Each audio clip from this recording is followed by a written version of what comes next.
Good morning or afternoon. I guess it's afternoon. Thanks for joining me today.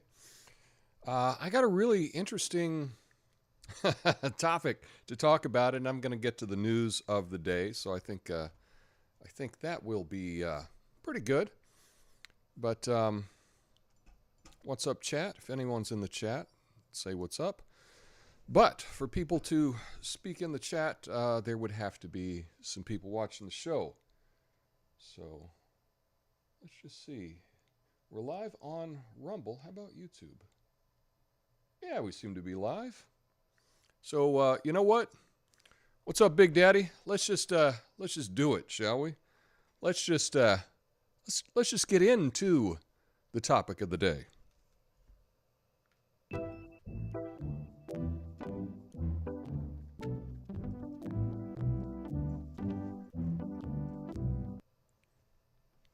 I'm on the screen. Yeah, there we go. Yeah, and this is it. Coffee. But here's what I want to talk about. When we were young, you wrote rules to protect yourself. Not stupid rules, intelligent ones. Rules about risk, trust, speaking up, commitment, authority, exposure. They all made sense at the time. So you never question them again. That's the trap. One bad outcome, lifetime policy. One embarrassment, permanent silence. One betrayal, permanent armor. One failure, I'm not ready yet for the next 20 years. You call it personality. You call it standards. You call it being careful. But most of it is just frozen self-defense. You upgrade your devices, you upgrade your tools, you upgrade your workflow. But your inner rulebook, still running code written by a scared earlier version of yourself. You're not stuck because you're broken. You're stuck because you've never revoked the rules you made when you were.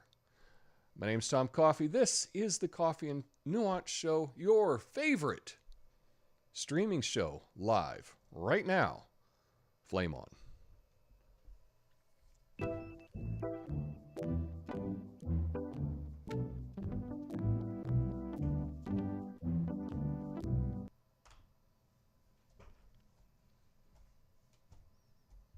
Gotta make careful not to knock over my coffee. I've done that before.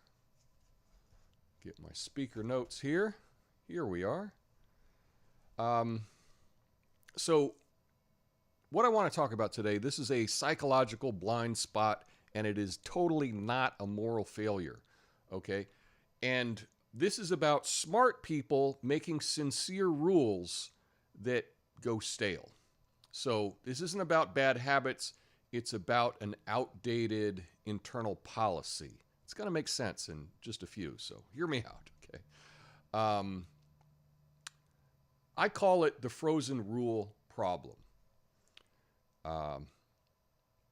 And by the end of the little presentation today, I hope that you may be able to recognize at least one frozen rule that you have for yourself that we can examine and go into. Okay? Because the thing to know is these rules can be updated. All right? So, everyone does this, often unconsciously. These rules, they're not written down, they're identity level assumptions. So here's a couple examples. I'm not a salesperson, right? I'm bad at math. I'm not leadership material. I shouldn't speak unless I'm sure of myself, right?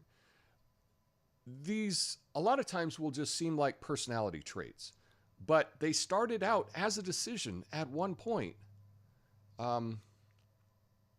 Most of the statements that are, hey, that's just who I am, they started as one bad day and a conclusion.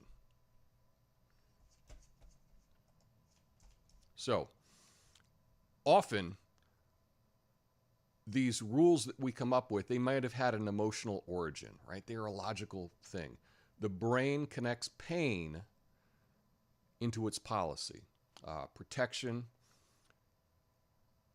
logic is fast, right? So, for example, one public embarrassment could be a lifelong reluctance to speak, right? You get embarrassed by going up and talking to one girl you thought was pretty in the 5th grade, and she points and laughs at you, and then you're afraid to do that for the rest of your life, right? Maybe you then stick to only going out with people that approach you. One betrayal, permanent guardedness, right? One business failure is like, yeah, I'm not an entrepreneur. I tried that in 11th grade, and I guess it's not me. So the brain would rather overgeneralize things than get hurt twice. And that's what we need to recognize about ourselves. And to be clear, this is not that you were stupid at that time, okay? Just you had incomplete data, right? So, let me set my coffee over here. I feel like I'm going to knock it over, right? But this is a core mechanism. Consider it like context drift. The rule solved a past environment, but it may not be solving the present environment. For example, you wouldn't wear your puffy jacket in summer, right? You don't use the first password you had on the internet, your childhood password. You don't use that one forever, right? You update these things. You don't drive with the parking brake on, right? We need to let go of some things. Your capabilities have upgraded, so your permissions should also upgrade as well. And there's a silent cost to this. It's not dramatic, but there's like a quiet underperformance of things that you have. So, what am I getting to here? This is your maturity upgrade slide. Now, young thinking uses binary rules because they're safe and clean, like an on-off switch, right? When we become adults, our judgment gets weighted. It's conditional now. And so there's more variables, right? There's knobs, there's switches, there's levers, there's dials, right? So trust the experts, right? This might have made sense when you were 12, right? But now what we can do is we can weight their expertise, but we can also look at their incentives and look at, who's paying their salary and different things like that. So we can bring more into our judgment. A lot of people want to avoid risk. Well, what we can look at is look at the risk relative to the upside. So rather than just avoiding all risk, we can make judgments on it. You want to avoid conflict. Well, that doesn't mean just dropping out of everything. We need to choose when we're doing that, right? So switches feel moral, right? That's the key. Switches, they feel moral. This is right, this is wrong, okay? Dials actually track reality. So what we're doing now is we're calibrating, and we don't have purity tests when we're adults.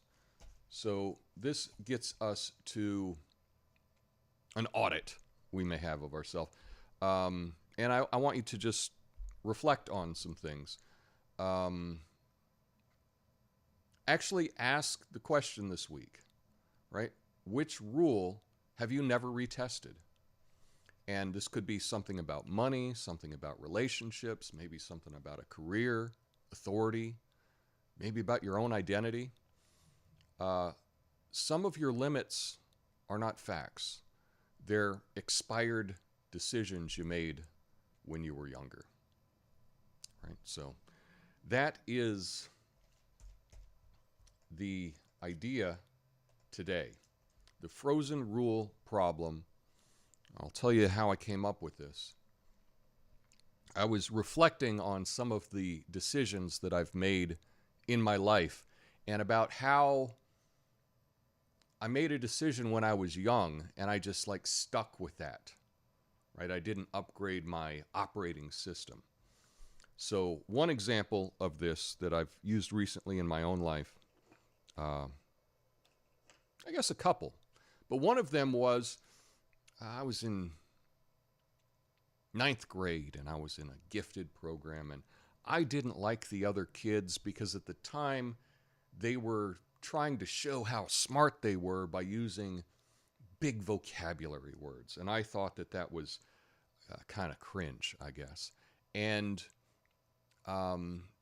it seemed like they were trying to show they were better than other people or smarter than other people. And I didn't care for that.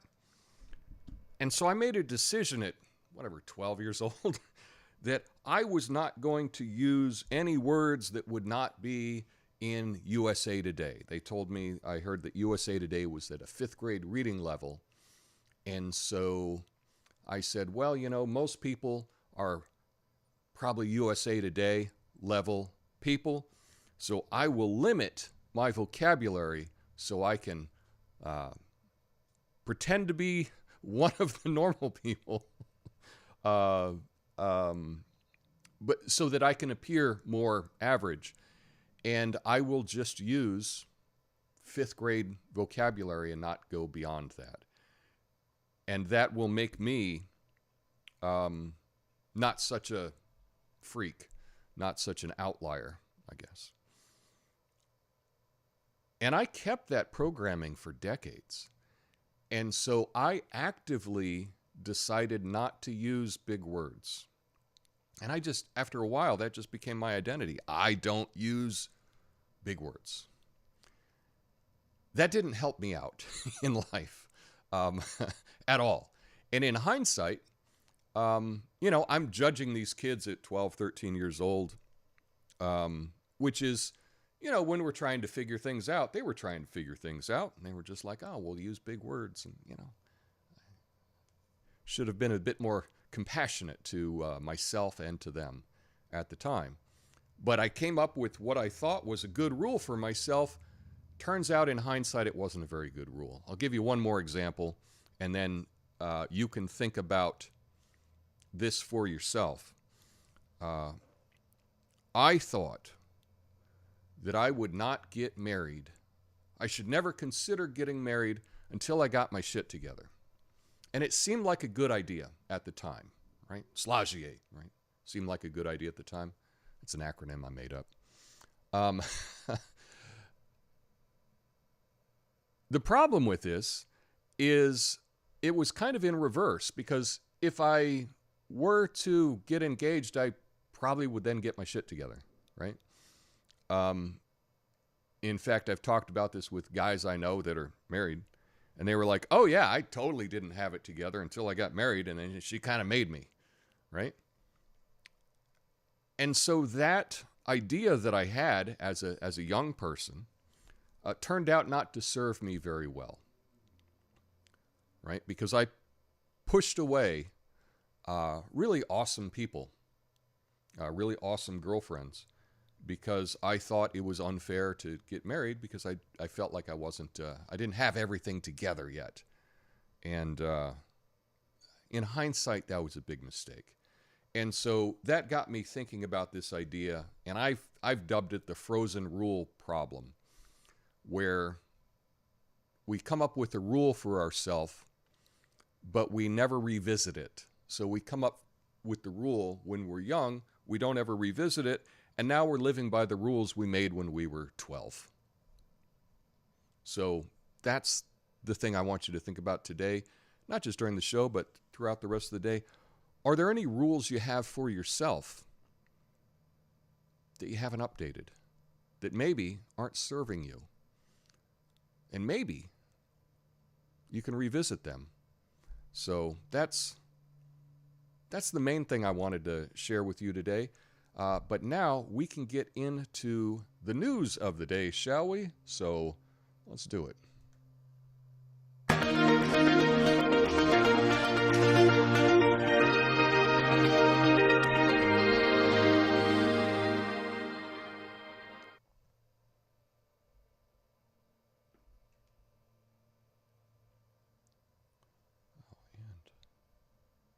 There we go.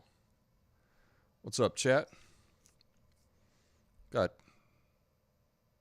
my goodness. Apparently I'm speaking to no one. Do I have this? Or my settings are off. I don't know. I'll have to revisit it later. Anyway, let's go through some news of the day. A group of 27 Congress members led by Representative Michael Cloud is raising concerns over the ATF's alleged possession of a gun registry with over 1.1 billion records, potentially violating the Firearm Owner Protection Act. Now, despite previous inquiries, the ATF has not responded, leading to fears of expanding illegal registry under the Biden administration. Now, who would have thought Biden administration would have been up to something scandalous, right?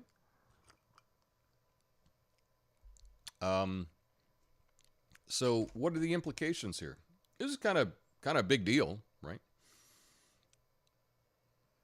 Government is keeping a secret file on firearms that they're supposedly is illegal. How about that? Our government breaking the law, right? But what do you think are the implications of having a centralized gun registry? Probably not good, right? I live in Oregon, and pretty much I think 90% of all the DMV records were leaked onto the dark web a couple years ago. My local bank has been bought out, but it used to be Umpqua, and man, they got hacked or leaked or something, but all my bank records were leaked onto the dark web. Pretty much, if there is a registry, it will eventually get leaked. And so if the ATF has a registry of 1.1 billion, it's eventually going to get leaked.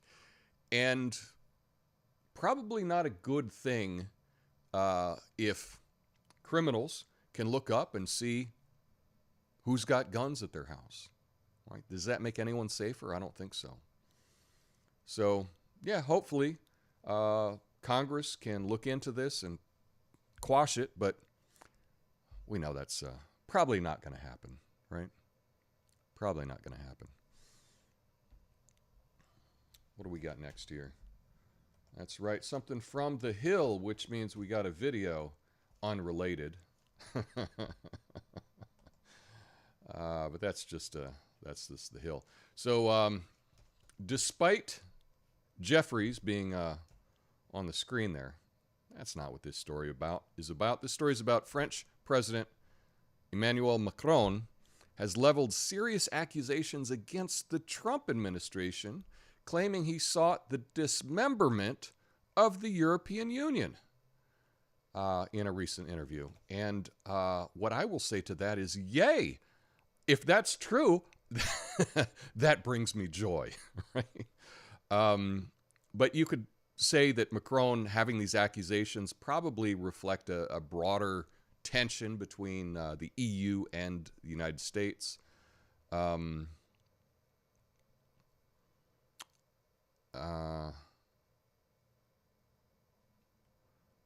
Yeah, but here's, my thought on it.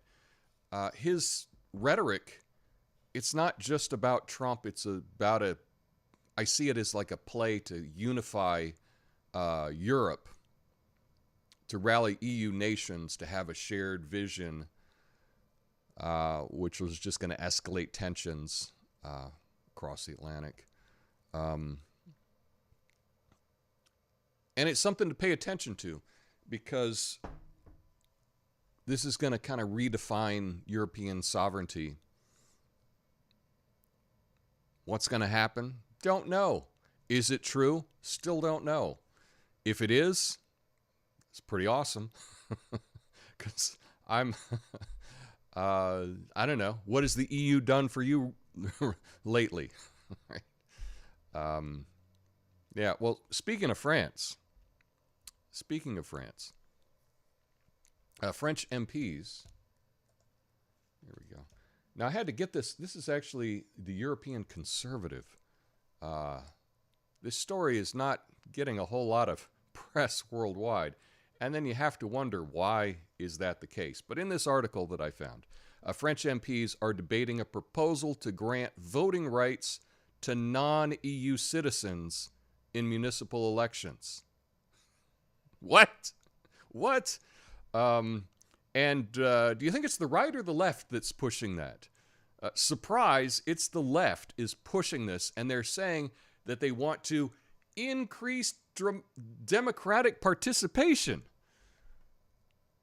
So, France is kind of worried about upcoming elections and that the right might take over, is suggesting that, you know what, maybe we let all these migrants that we let into the country, maybe we let them vote, because right now, the public doesn't care for us, so we have to get somebody else to vote for us.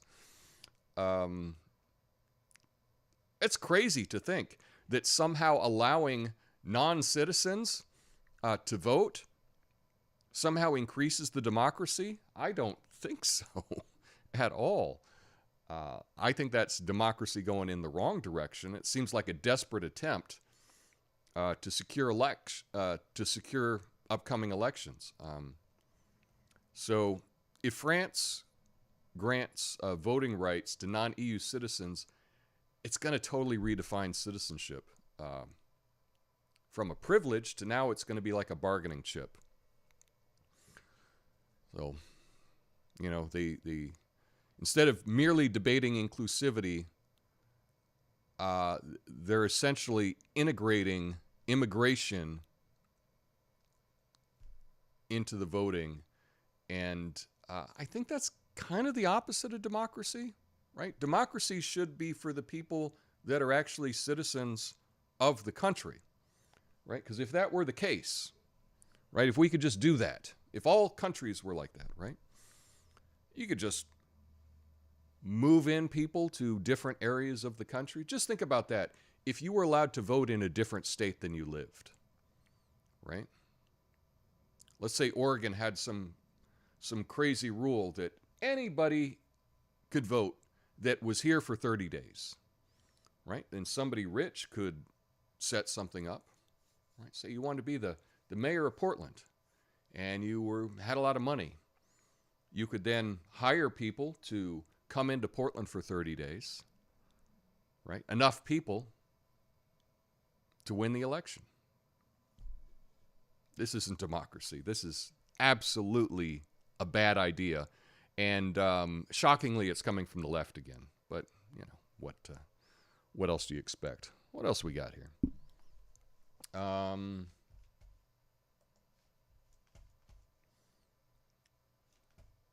Dun, dun, dun. White House claims a 2006 phone call from Donald Trump to Palm Beach's police chief. Trump allegedly praised efforts to stop Jeffrey Epstein. And this totally undermines all the narratives that you're seeing in the media about his ties to Epstein. Carolyn Levitt stated that this call is pivotal in reshaping the public perception about Trump's involvement. And it's challenging what the media is saying. But again, do you think the media care about facts? Yeah, no, of course not. And this is probably a story, you know, that you can get on Breitbart, and you're not going to see this on MSNBC, right?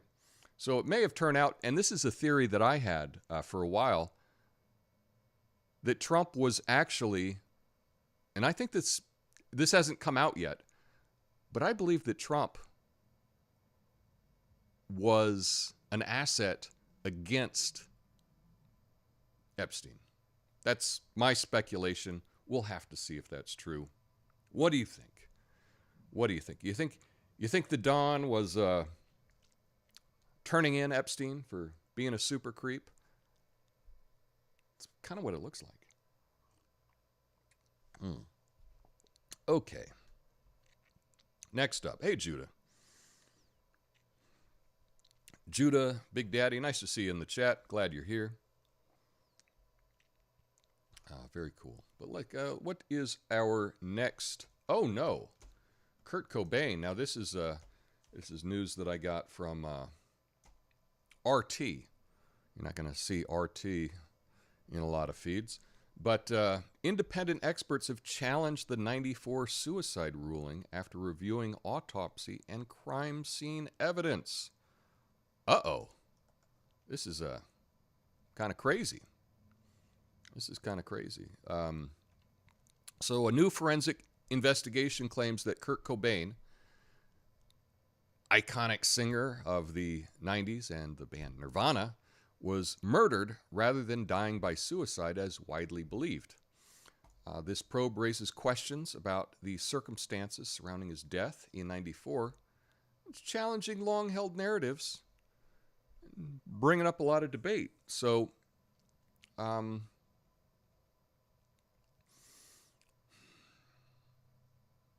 this is just something to think about. If Cobain was murdered, does that mean that the grunge era was cut short by foul play? Perhaps. But if this new evidence points to murder, it really could revolutionize how we view not just Cobain's legacy, but the entire grunge movement. Was this whole thing sabotaged before it could fully bloom? And this is going to be shocking to a lot of people, but maybe not to the more conspiracy-minded people that have been speculating on that for years. This new information doesn't implicate anyone in particular or anyone tied to Cobain, but it is interesting. And you can check this out. RT did this. The Sun in the UK did a story on it as well. Yeah. So, new information. We'll have to see if anything comes of that.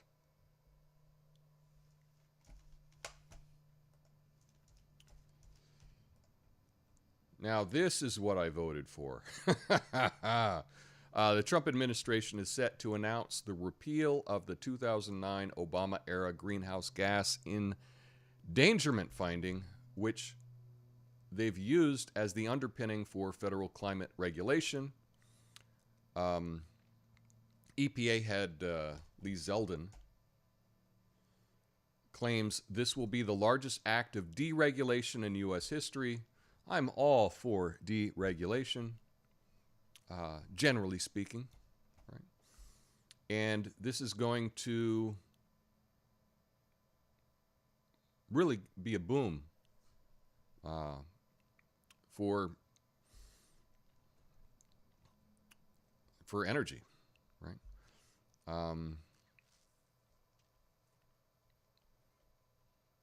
Yeah. So, anyway, as we gear up for this unprecedented deregulation, I say don't just stop there. There's lots of deregulation that we can do. But this should revive fossil fuel that turns out may not be as bad as we've been told. Perhaps. Don't know.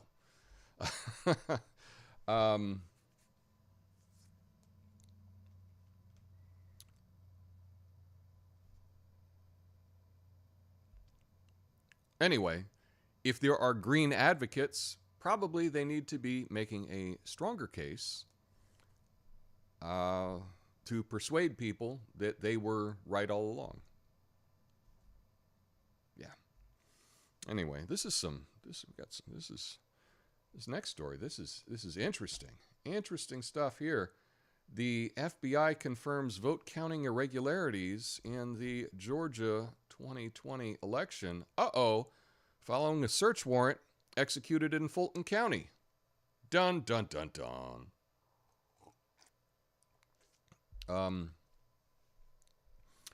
The investigation stems from claims made by Trump's election integrity czar, reveals issues such as missing ballot images, duplicate scans, discrepancy in ballot counts.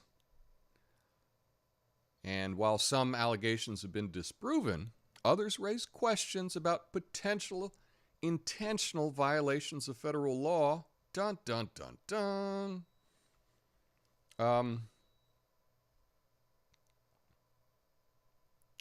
Yeah, this could be the final nail in the coffin for claims of a perfect election in Georgia. But it's not just ballots. It's really kind of a wake-up call for election officials nationwide. If true, this investigation unearths intentional misconduct, man, we're going to see a big shift in voter trust. And it's time for all states to initiate independent audits to prevent this. So trust is not given, it's earned. And right now it's on shaky ground. So, but I would like to clarify, just because I am on social media, although there's corruption and things go wrong in pretty much every business, every organization, worldwide, there is one exception, and that's our elections, which are always 100% pristine and above board. Just wanted to clarify that for you. But speaking of organizations not getting things exactly right, check this out. Historic negative job revisions, 1 million fewer jobs added in 2025. Only 15,000 on average monthly. So once again, they have revised the numbers down. So the Bureau of Labor Statistics, they've updated their numbers, which is what they do. And now it averages about 15,000 jobs a month added. And they're saying, hey, this was an error from our birth-death model, and we made adjustments, and turns out we had a cumulative loss of 2.5 million jobs over the past 7 years. Whoops, forgot to carry the 2, right? So,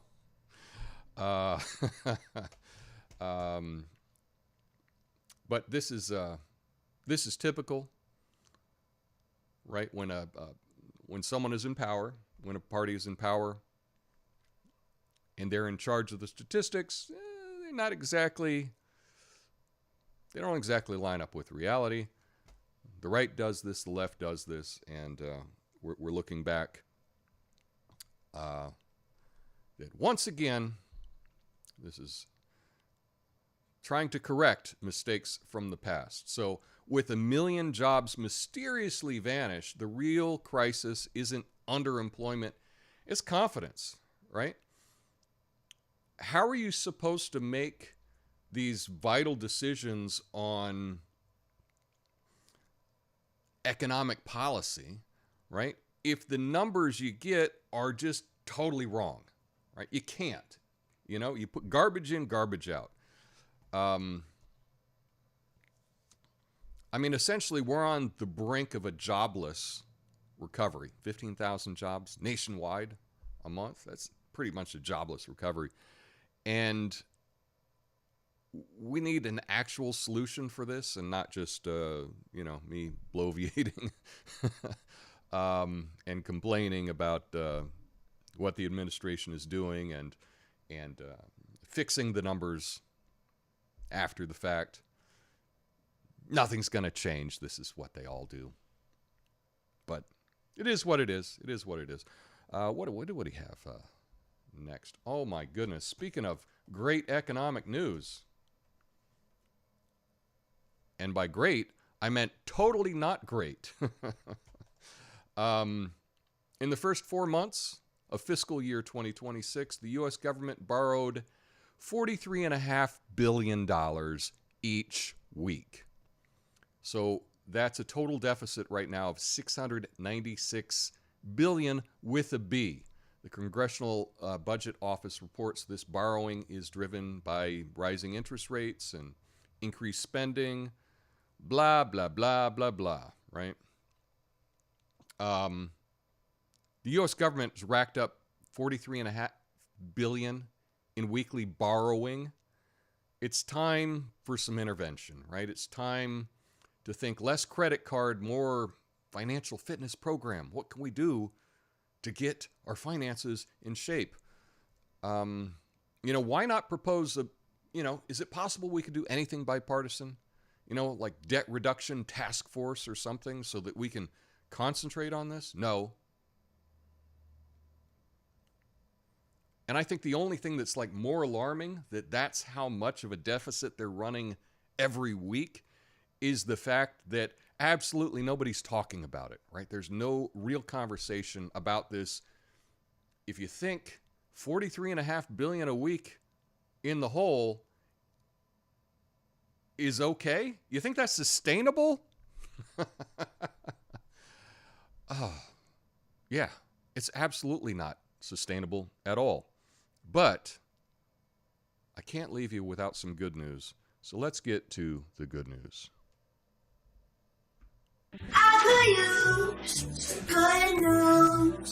Good news to pull me through. India has achieved a remarkable milestone by doubling its tiger population over the last decade. This success is attributed to enhanced anti-poaching measures, habitat preservation, community involvement. Yay, yay, yay.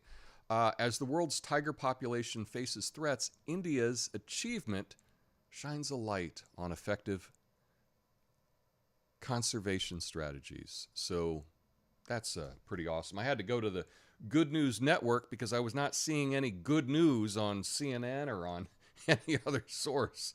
I had to do the cheat code and go to goodnewsnetwork.com so that I could get a good news story.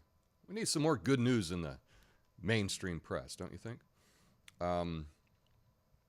But India's tiger comeback, it's not just a win for wildlife. Like, this is a blueprint for what they could do worldwide. I think if other nations can harness local engagement, anti-poaching, maybe they could transform conservation from a buzzword into like something actually sustainable, right? So I think we should challenge the world to adapt these lessons because we don't want to have to go to the museum and see pictures and statues of this thing called wildlife that used to exist, right? We want them to be alive. So, good news, right? Tiger population doubled. Now,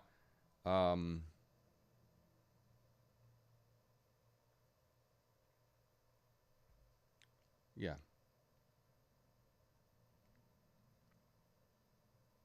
So, the population is now above 3,600.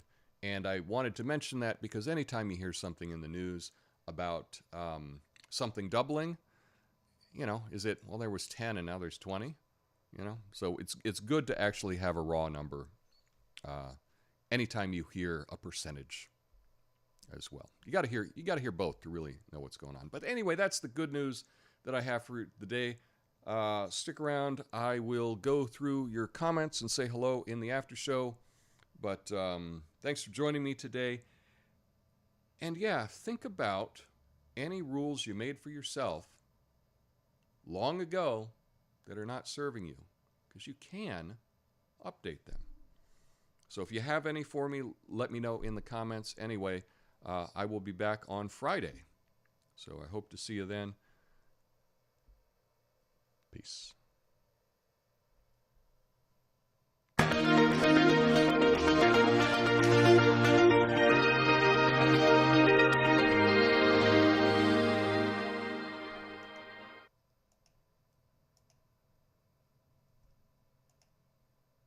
Here we are.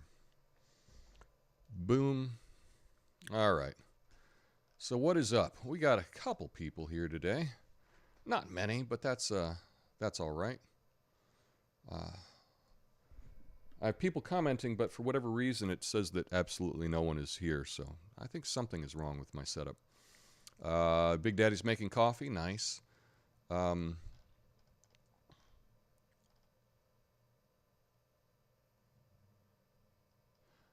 Says, I've been married and divorced 3 times. A lot of women look for someone with flaws so they can try to fix them. The rest of them want everything perfect so they can just walk right into a life. Well, that's probably true. Probably true there. Let's see. Shows 5 on YouTube. Okay. It's interesting because the thing that I'm using is showing absolutely no one. So that's okay.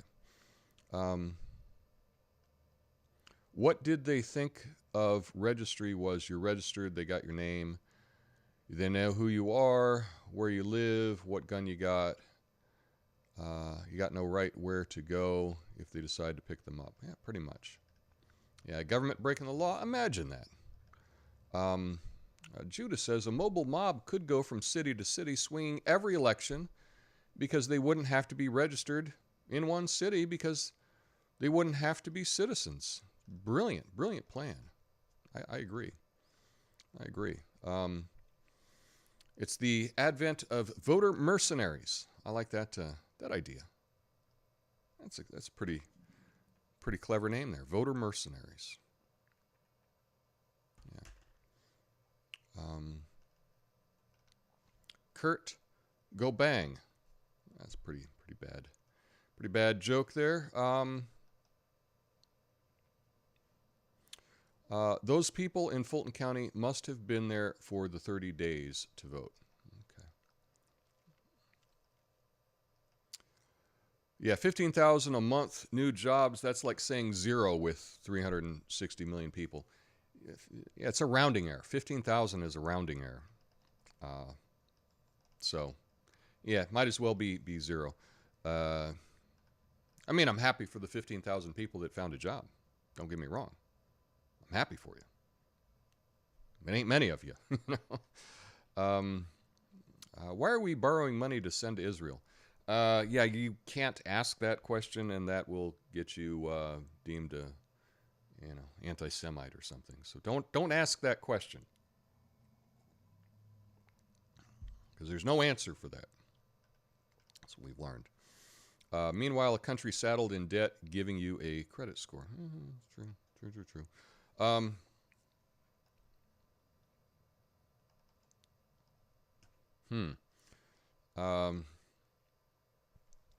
Peace. See y'all later. And Big Daddy says, one thing and one fact about evolution is not everyone's supposed to survive. You know, it might be time for the tiger. Sorry. I disagree. I think we can keep the tiger. I would like to keep all the fun animals. They don't necessarily have to be right next to us, right? But I think we can keep them. I'm pro saving wild animals. I know that's a totally controversial take, but anyway, that is what it is. I hope you all have a beautiful week. I'll be back on Friday. We'll keep trying to get everything working on the show, and until then, have a good one. Peace.